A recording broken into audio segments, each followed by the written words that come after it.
like oh the 90s or the 80s, and he puts old music related to that time. He just talks about life because he's like 40 something. He knows about all that time. So he talks about in the ages. Remember when we used to? He used to be. But the cool thing is he's really directed.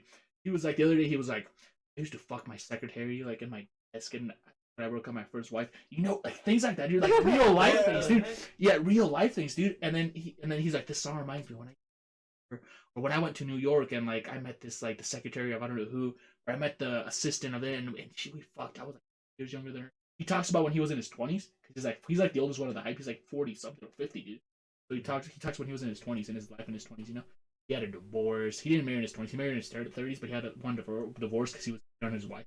But you know all that because he's super like he's a writer too. I bought his book.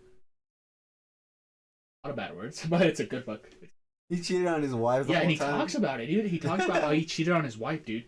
Right now he has a daughter. She's 16, and he's married, and he's like 52.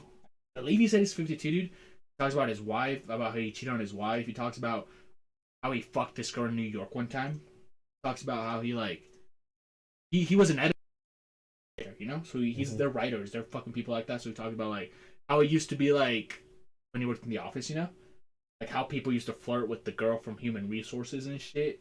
We talked about all that shit. It's a really good one. That's a Saturday one. Thursday one is the four guys, sometimes five, and they just talk about like pop culture shit. And then Tuesday the girls, the hypa. There's